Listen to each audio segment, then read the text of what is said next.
Bonjour. Comme vous l'avez vu, Terra Incognita, c'est vraiment l'occasion de sortir un petit peu de tout ce qu'on a de connu, des carcans qui nous oppressent, des croyances, des systèmes de pensée, des dogmes, mais aussi des dépendances physiques à différents produits. Et comme j'avais parlé un petit peu, j'avais évoqué déjà l'alcool et on va y revenir et d'autres addictions, j'avais envie de parler ce matin de la dépendance au cannabis, au joint, hein, qui est l'une des drogues entre guillemets les plus répandues. Alors le terme de drogue est extrêmement discuté en ce qui concerne le cannabis. Force est de constater qu'on peut développer des phénomènes de dépendance avec le cannabis. Et c'est quand la consommation devient une dépendance que l'on perd son libre arbitre, que l'on perd sa capacité à prendre ou ne pas prendre, et que se situe la difficulté, la douleur et le besoin finalement de soutien et d'une aide.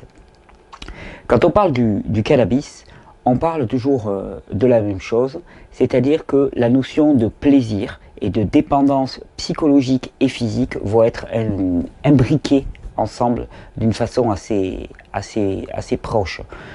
Ce qui se passe, c'est que dans les addictions aux drogues, il y a toujours une addiction psychologique et une addiction physique. L'addiction physique, la plupart du temps, revient à une multiplication des récepteurs spécifiques aux produits apportés par cette drogue, puisqu'il y a dans le système nerveux des récepteurs qui sont comme des serrures dans lesquelles les produits apportés par les drogues vont venir jouer le rôle d'activateur comme une clé pour déclencher et mettre en place toute une série de processus.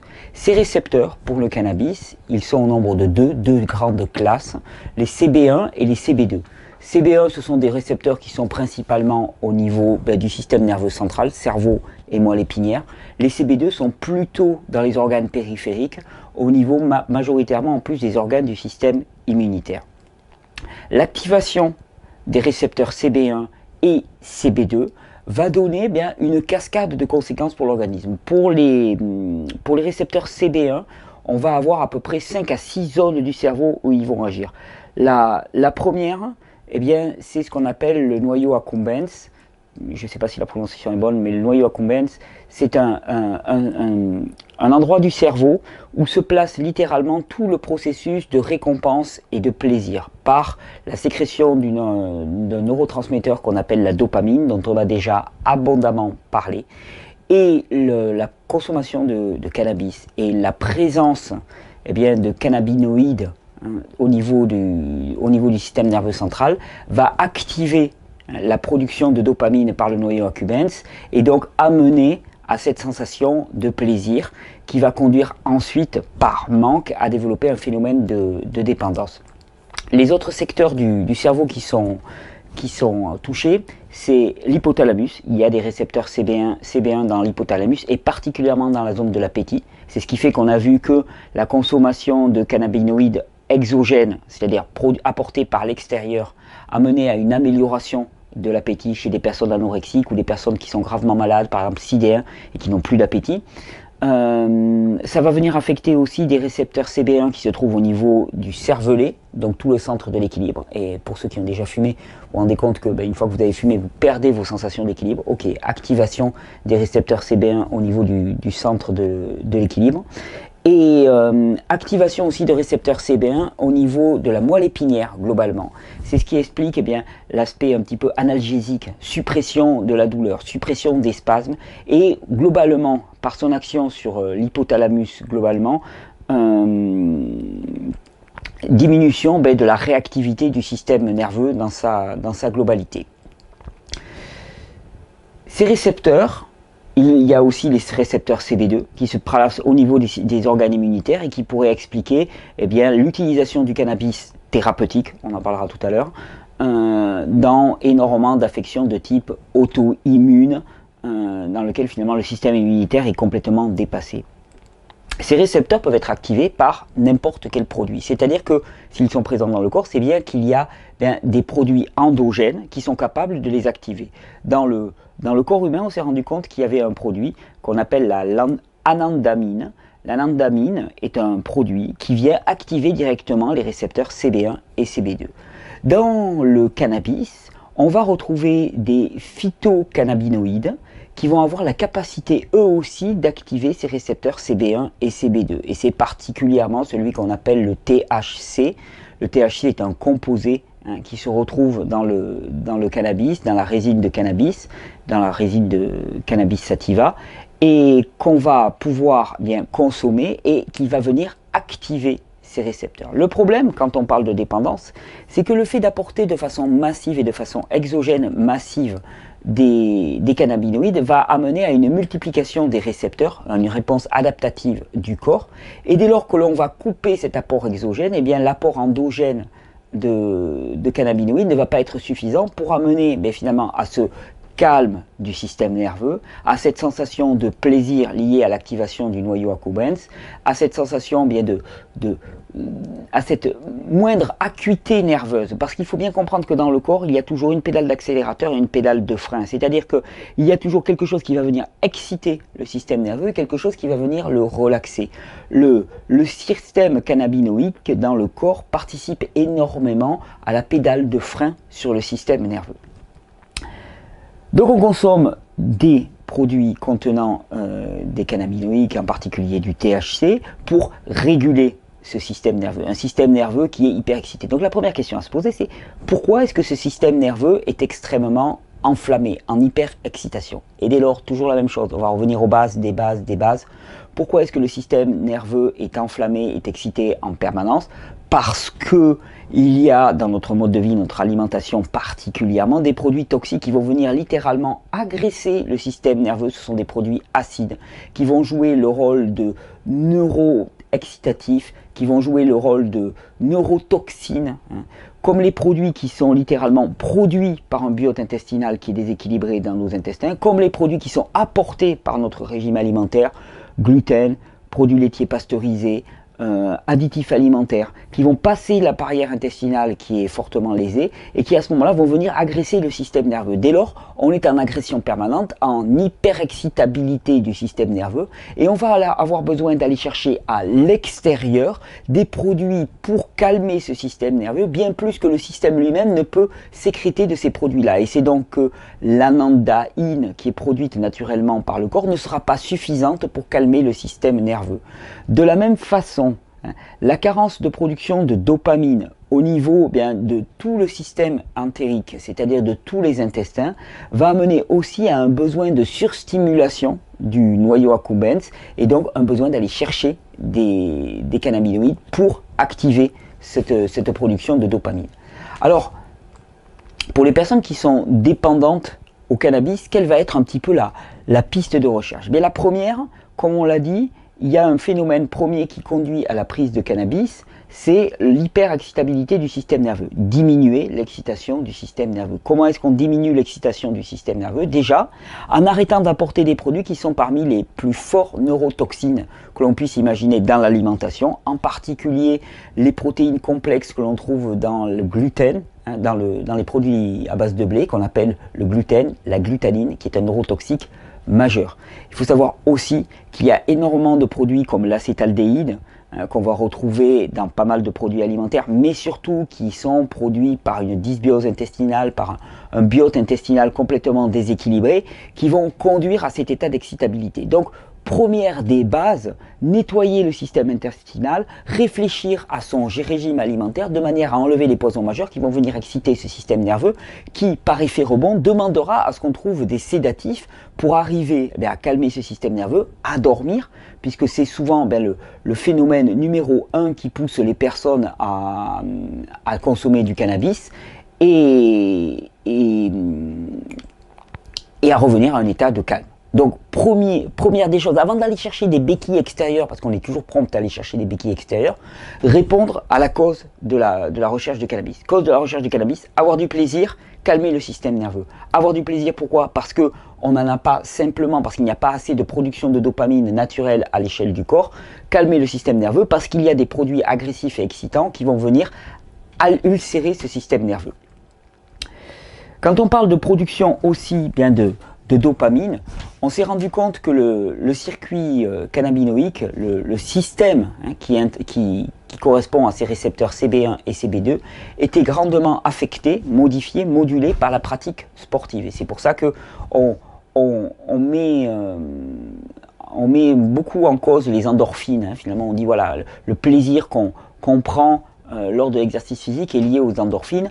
Il semblerait que ce soit plutôt l'anandamine qui soit en lien et l'activation des récepteurs CB1 et CB2 accessoirement, mais particulièrement CB1 au niveau du cerveau. Et c'est pour ça que l'activité sportive, la pratique sportive, est une des stratégies numéro 1 finalement pour répondre aussi à ce besoin de plaisir, de récompense, de boucle de récompense qui va être activée parce que ça vient activer directement ce noyau au niveau du cerveau qui va avoir la responsabilité de la production de dopamine, qui va réguler tout le système nerveux et participer à cette boucle de plaisir et de récompense que l'on cherche tous. Parce que l'humain a des fonctionnements primitifs au niveau des circuits de recherche de plaisir qui nous conduisent vers des actions qui sont bonnes pour nous. Et ainsi donc l'action physique conduit automatiquement, la mobilité physique conduit automatiquement à l'activation de la production de dopamine qui va venir être une sorte de récompense qui va venir valider l'action que nous menions. Donc on a défini globalement les raisons pour lesquelles on prend du cannabis. Difficulté de sommeil, excitation du système nerveux, manque d'activation du circuit de récompense, donc manque de dopamine.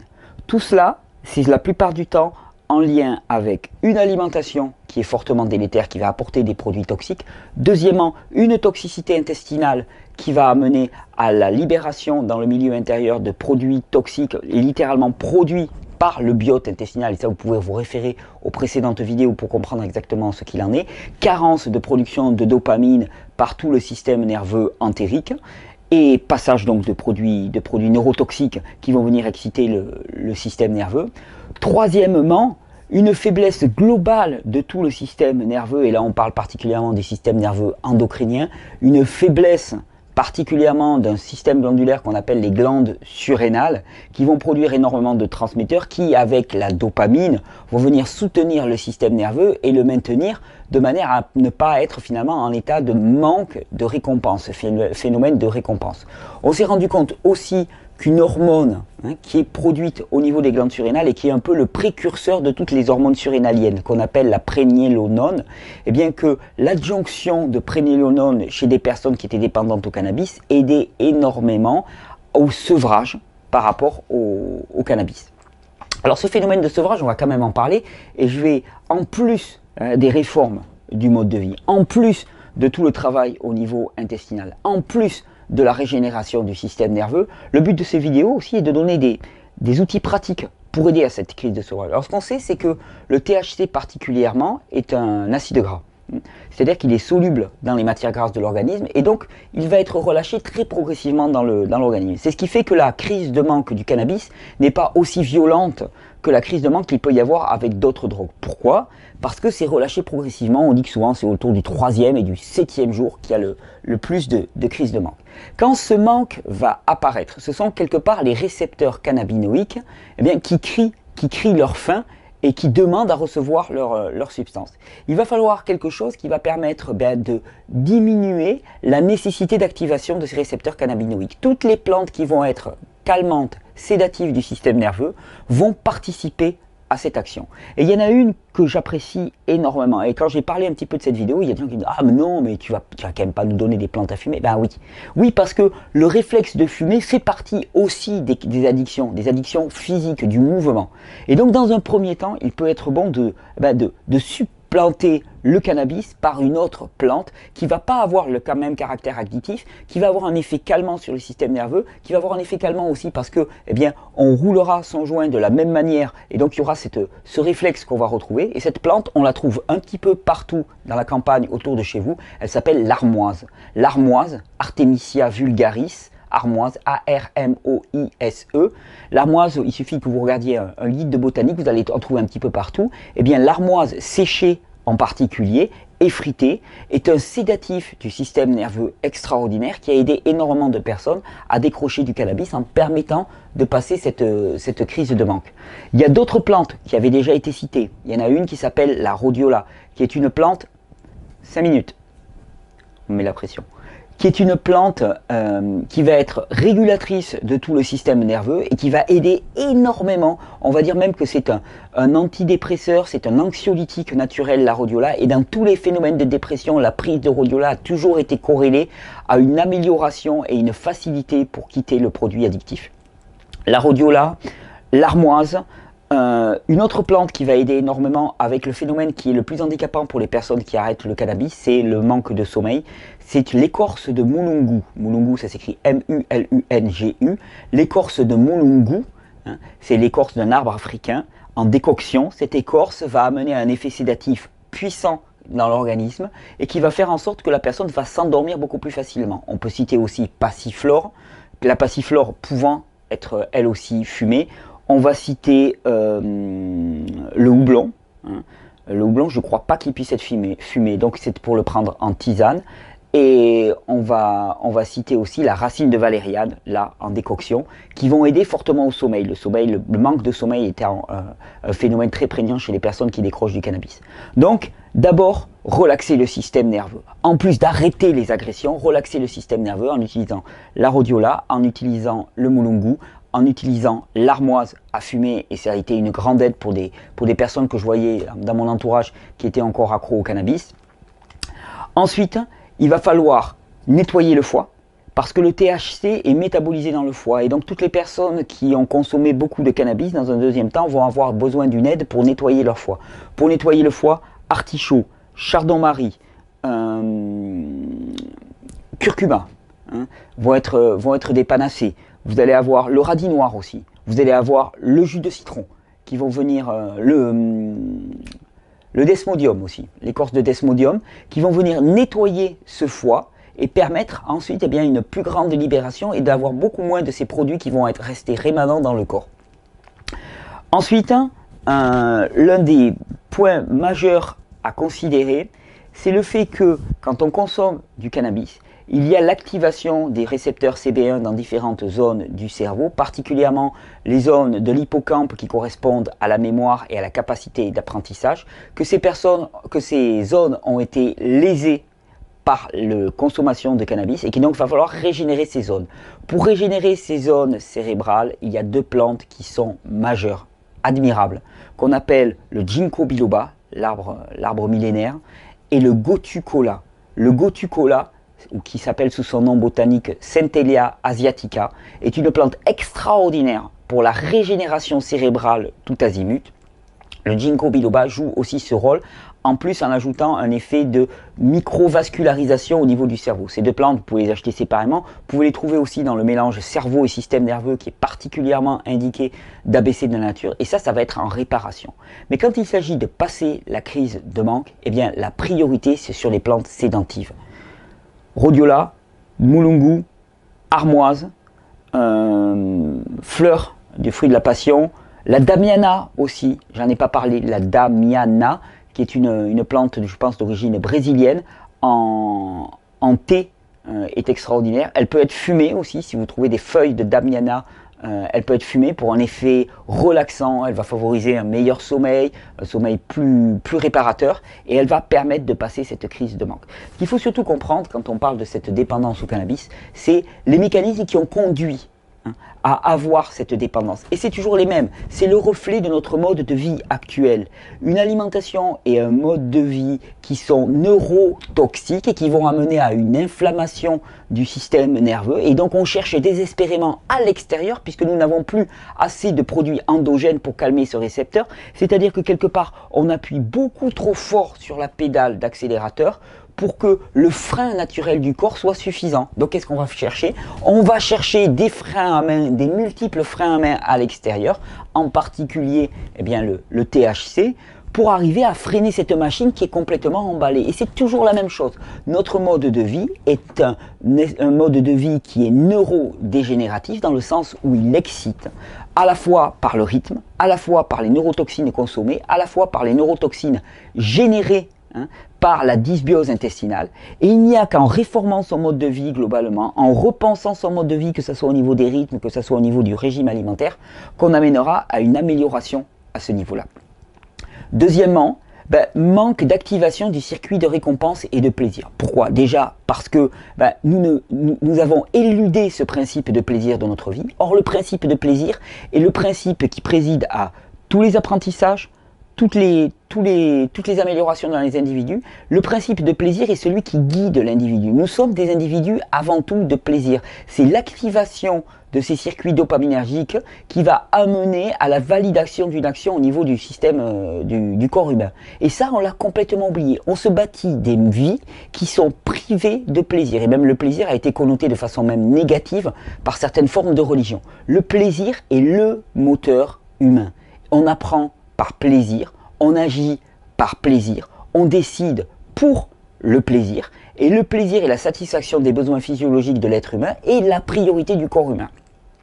Et donc, cette absence d'activation, alors à la fois par la dysbiose intestinale, la désagrégation du système entérique, par aussi le mode de vie qui nous met sous la contrainte et la coercition permanente en pensant que la contrainte et la coercition sont plus efficaces que le plaisir, la relaxation et la bien-être, ce qui est une profonde erreur, nous conduisent à ne pas avoir suffisamment d'activation de ces réseaux, de ces systèmes de plaisir. Et donc, qu'est-ce qu'on va faire? Eh bien, on va chercher des activateurs ailleurs. Alors, le sport en est un, fabuleux, mais qui ne rivalise pas avec la quantité massive de THC qui va venir activer le noyau accumbens. Et donc, c'est pour ça qu'on se dirige particulièrement vers le cannabis. La solution, c'est modeler son mode de vie de manière à avoir un mode de vie qui nous produise beaucoup plus de plaisir. Savoir que on est plus efficace quand on est dans le plaisir que quand on est dans la coercition. C'est valable dans l'entreprise, c'est valable dans la famille, c'est valable dans le mode de vie. On travaille toujours sous la pression. Travailler dans le plaisir est bien plus efficace. C'est une notion qu'il faudrait faire rentrer beaucoup plus largement dans notre mode de vie et qui peut être un facteur de réforme globale de la société. Terra Incognita, c'est ça. C'est remettre à plat toutes nos prérogatives, toutes nos pensées et tous nos stéréotypes par rapport à notre mode de vie et commencer à bâtir le monde que l'on veut voir advenir. Un monde bâti sur des processus efficaces pour le corps humain.